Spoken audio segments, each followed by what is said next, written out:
Assalamualaikum warahmatullahi wabarakatuh. Yang terhormat Bapak Abdullah MAG selaku dosen pengampu mata kuliah Metodologi Studi Fikih dan teman-teman C2 AKR yang berbahagia. Kami dari kelompok 3 akan mempresentasikan materi yang berjudul Studi Fikih dengan pendekatan komparatif. Sebelumnya, perkenankan kami untuk memperkenalkan anggota dari kelompok 3. Yang pertama, ada Sinta Nurul Badriah dengan NIM akhir 081, kedua Sasa Amelia Khairunisa dengan NIM akhir 102, ketiga Fathia Nuriski Musdalifah dengan NIM akhir 103, dan Litanala Fadilah dengan NIM akhir 104. Materi pertama akan dibacakan oleh Sinta Nurul Badriah. Untuknya kami persilahkan. Assalamualaikum warahmatullahi wabarakatuh. Perkenalkan, nama saya Sinta Nurul Badriah dengan NIM akhir 081. Di sini saya akan menjelaskan tentang pengertian pendekatan komparatif. Komparatif berasal dari bahasa Inggris yaitu komparatif dan dari bahasa Latin yaitu comparativus, yang berarti kemampuan menggunakan metode untuk mengetahui persamaan atau perbedaan yang ditentukan dengan pengujian secara simultan dari dua hal atau lebih. Kata ini dalam bahasa Indonesia selanjutnya disebut dengan komparatif, sedangkan kompar berarti menguji karakter atau kualitas terutama untuk mengetahui persamaan dan perbedaan-perbedaan. Kata ini selanjutnya dalam bahasa Indonesia disebut dengan komparasi.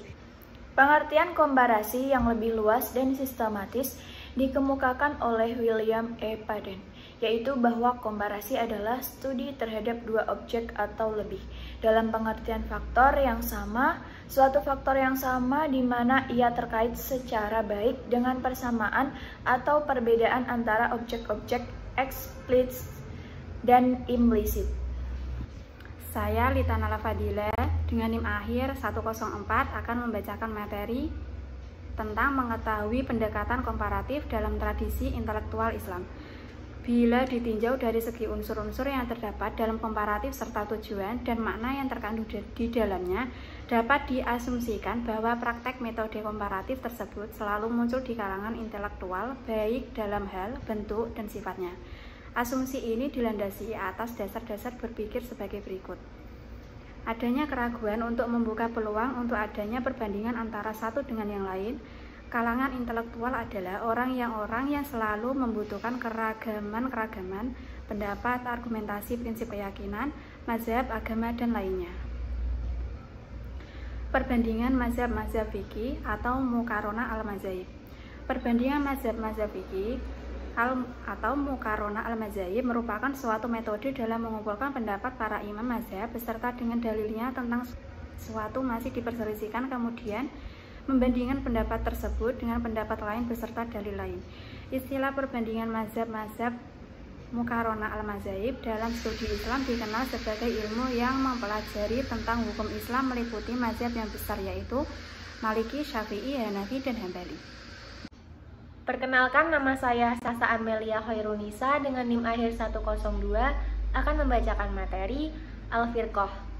Al-Firqah adalah bentuk mufrad dari firaq yang artinya adalah aliran atau golongan. Berbeda dengan mazhab fikih, aliran kalam atau teologi ini kurang berkembang sebanding dengan fikih. Begitu juga perbandingan aliran tersebut.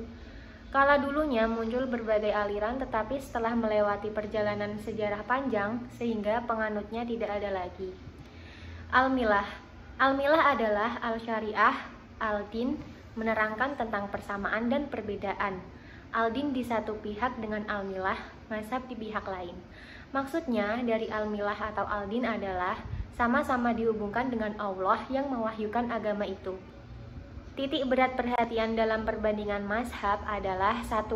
Hukum-hukum praktis, baik yang disepakati maupun yang masih diperselisihkan oleh para mujtahid dengan mengkaji cara dan metode mereka berihtijaaj.